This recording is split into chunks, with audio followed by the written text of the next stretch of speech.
The first mistake that I made was overthinking. I wasted a lot of time overthinking my content ideas, overthinking little different editing things in my videos, overthinking a lot of stuff. And ultimately, it's not worth it. And I find it now that I'm my journey, at this point in my journey, like if I could have learned to just trust myself quicker, I could have gotten to 1,000 subscribers quicker, and overall just experience less stress, pain, and agony due to overthinking. Like I shouldn't have sweated the small stuff like I did very early on. What audiences care the most about is the messaging, not this little transition in my intro or throughout the videos, for as an example. The next mistake that I made was the thumbnails and the titles. I did not know just how important those were until, a few videos in. And whatever video I was watching, the creator was just like, just spend like 5% more time than you currently are on your thumbnails and your titles and see if that does something different for you. And of course, it ended up being more than 5% that I would spend on my thumbnails and titles, but overall, doing that was one of the best decisions I could have made for my YouTube channel as a whole, and especially to getting myself to 1,000 subscribers. Now, kind of tying back into the first mistake that I mentioned, there would be times where I would spend 2 hours or more on one thumbnail. Notice how I said that creator was like, spend 5% more time. She didn't say spend 2 more hours. So it's kind of like I was happy to be spending more time on my thumbnails, but in hindsight, it was just like, okay, like choose a look, choose a design, and then kind of move on. One part of me wants to say that, then the next part of me was kind of like I had to go through the scrutinizing and agonizing over these details in my thumbnail or my title so that now it's more quicker to me to come up with a thumbnail and a title. For you, it may not be all that. It may not take that long to figure out how you want that stuff to look, but I would just say that just gradually start to spend more time on it. Time cannot be underestimated on this pursuit. Within 1,000 subscribers, getting monetized, YouTube channel building, growth, etc. And I guess that's another mistake that I made was like I wouldn't put like parameters on myself to create my content. Like I remember just spending hours and hours on a video, and it was just like, for what? The person that can get to 1,000 subscribers quicker is the person that's willing to like fail to that point. Like I remember being under pressure for each video. Like I have to make it my absolute best. I can't fumble at all, because if I do, then that's going to slow down my progress to getting to 1,000 subscribers, Like there were those kind of thoughts in my mind. But ultimately, like as someone who has passed the threshold, I could have gotten here quicker if I just was like, did the video, get it out as quick as possible, on to the next one, get it on to the next one type of thing. It's like fail forward. I recently heard that you gotta fail forward. Failure is not the opposite of success. Failure brings success. Those aren't my words. I heard that somewhere today. The next mistake is I didn't live stream sooner. I made the mistake of thinking that live streaming is for big YouTubers or the pros, the professionals, however you want to put it. If we're talking about getting to 1,000 subscribers right now, live streaming will not only speed that process up, but it also speeds up the watch hours part. I wish I had started sooner. I really, really do. Live streaming has really evolved me as a content creator and has made it way easier for me to talk to this camera. There's plenty of benefits. I'll link my beginner live streaming playlist in the description box of this video. Please feel free to check that out just so you can hear some of the different things. But yeah, like, don't make the mistake I did. Once you have about 300 to 500 subscribers, go ahead and start live streaming. And if you want to start before that, go ahead and just practice doing the live stream act. It's only going to be beneficial. Okay, here's a mistake that's kind of hard for me to word, but I was just in a rush and I didn't want to like take the time to use what I had in my house, use what I already had in my environment to really create a background or environment within my videos that did a better job of conveying the feeling that I want to give off when someone watches my videos. If you look at a lot of my older content, there's just this brick wall. I'll quickly turn the camera. You see this brick wall right here? It just was constantly in the back of my videos. And, it wasn't the worst thing in the world, but I enjoy my background way more now. And I guess I just want to say to you, like, use what you have. Invest where you can to create a better filming setup for yourself. Any little thing that you can do to reduce friction with turning on the camera, I guess that's kind of like a sub point under this, because it's like I'm trying to share like the mistake of not caring about my environment, but I'm also trying to talk about reducing friction in filming.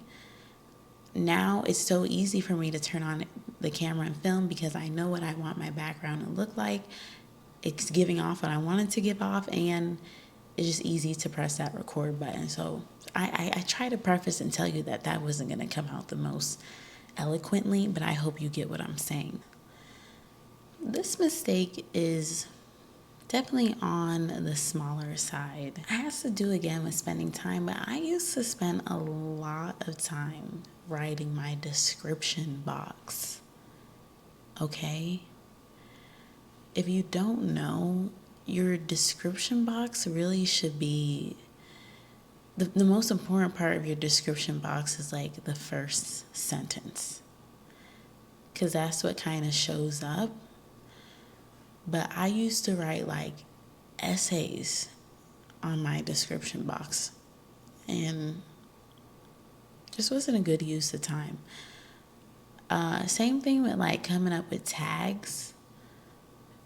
3 tags at most, or you can do more tags, but it's nothing to like be hypercritical about.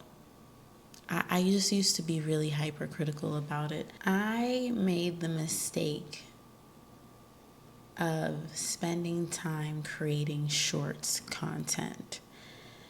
Now, shorts do bring subscribers, but they do not bring the type of subscribers that usually 9 times out of 10 will watch your long form content. I only have a handful of shorts on my page.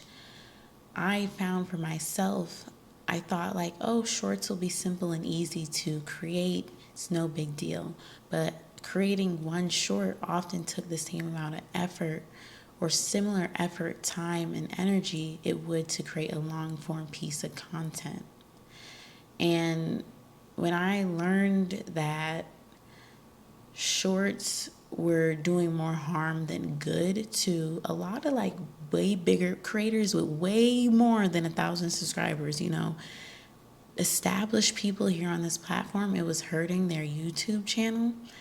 I took it upon myself to completely not focus on shorts at all, and it's one of the best decisions that I made for myself. Where I've grown to today, because I reached 1,000 subscribers about last month, and where I've grown today is off of true organic subscribers, people really clicking that button because of my long form.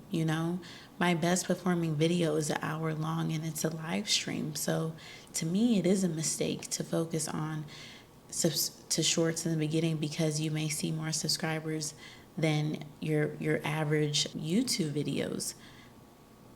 Long form videos, you want quality people, and I just don't think shorts bring you quality people. This is another one of those small mistakes, but kind of has a fairly decent impact. So for a while, my very first video on my page, it was kind of like my channel trailer. But I made that trailer months ago, and I had it as my trailer for a long time, but it represents my channel in a way, but I don't know. It's not exactly. Let's say I had my channel trailer made it 9 months ago. 9 months into my channel, I've evolved as a creator. Like, do you follow what I'm saying? And I kept that as the channel trailer. So when someone new came to my page, this particular video would automatically play. And I recognized that one day when I was doing some channel maintenance, which should be done every once in a while. And I was like, at the end of the year, I did some channel maintenance. And I'm like, this video gives off like this kind of feels like this is a mom channel or just a mom vlogging journey. Like, it doesn't show what I talk about truly. And when I recognize that, I remove that video. So I want you to take a look at your channel settings. Like, is there a video that you chose months ago that when someone lands on your page, play this video?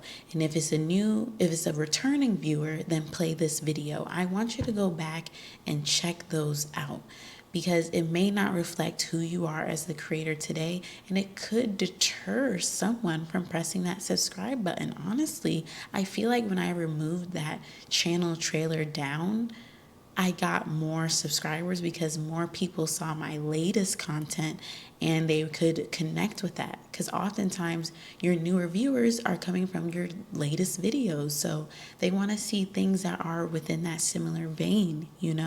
So I would say definitely fix that, change that. And also, some people don't know that